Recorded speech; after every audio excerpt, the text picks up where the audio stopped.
welcome to Everlasting Talk. Hello, welcome to Everlasting Talk. I'm your host, Ever. Today at Biography, we're talking about Valentinian III. A name less known than other Roman emperors, ruled Western Roman Empire during one of the most tumultuous periods, actually one of the longest reigns, but an era dominated by civil wars and turmoil. Let's get started. Before we get started, let's go to my link below, my link tree. Go to my social medias on X, Instagram, YouTube. Check everything out.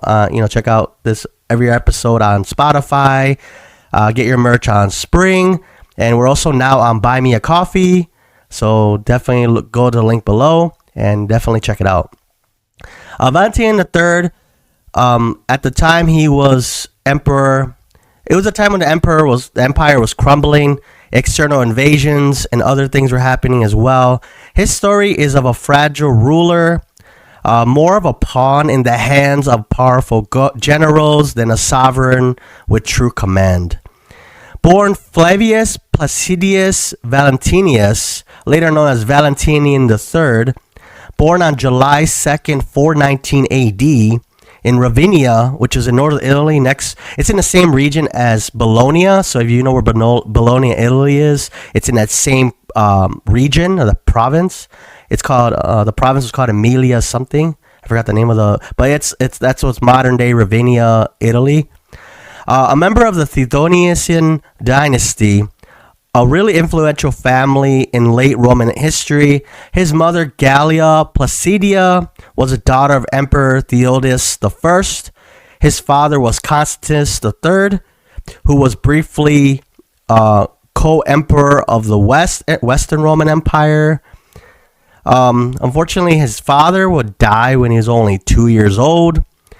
Valentinian and his mom, Gallia, were exiled out to Constantinople, which is the Eastern Roman Empire at the time, due to political unrest and also, to keep them safe. Eventually, Valentinian's cousin, Theodosius II, who was the emperor of the Eastern Roman Empire, declared Valentinian as Western Emperor in 425 AD. At the time, Valentinian was only 6 years old, so he was a small child. Since he was a child, his mom, Gallia, would rule over as a guardianship. There was a general called Flavius Attius, would actually rule the Western Roman Empire during the time until Valentinian became of age, so until he was 18. Despite his imperial title, Valentinian lacked political agency and couldn't do anything. Like, he couldn't go anywhere, he couldn't do anything, even though he was the Western Roman Emperor. That's when you know the empire is crumbling, when they have a small child as the leader. It never works out, but his reign at the time was always in trouble with threats of barbarian invasions from the Visigoths, the Vandals, and the Huns. Actius defended the empire, every time there was an invasion, especially against Attila the Hun. At the Battle of Catalaunian Plains in 451 AD, it was a rare military success during Valentinian's reign. Yeah, it's very hard for him to, it's a tough time for the Roman Empire, for the Western Roman Empire. It just, invasions kept happening, external conflicts, and Aetius was actually like a star or bright star in the horizon for Valentinian's reign as emperor. However, his role in these events were mostly ceremonial. So, hey, Valentinian, you won the battle against the Huns, but really he was just because he was the emperor at the time, However, the period of 451 AD, at the same time as battling the Huns, saw Valentinian involved in religious disputes, as the Christian church was rapidly evolving its role within the empire. So if you guys know, Roman Empire for many centuries was pagan, so they didn't believe in Christian, the Christian church. But during this time is when the Christian church actually started becoming more and more involved. Obviously, later on in history, you know about the Holy Roman Empire, which is not really the whole Roman Empire, but we'll get to that later. The downfall of Valentinian III comes very swiftly and brutally. Valentinian grew suspicious of Aetius's position and power. Like I said, like Valentinian, they had Aetius actually become the empire, the de facto leader, but it was actually Valentinian as the, like a puppet at the time. So in a moment of paranoia, Valentinian personally assassinated Aetius in 454 AD during a court meeting. And as the only general capable of protecting the empire, it left the empire defenseless. On March 16, 455 AD, two followers of Aetius, Optelius and Thralius, assassinated him. How it happened was he was riding a horse. As he got off, Optelius struck Valentinian in the head multiple times, while Thralius was distracting other people. Many said it was actually encouraged by a person by the name of Petronius Maximus. But upon the assassination of Valentinian, Petronius Maximus declared himself emperor.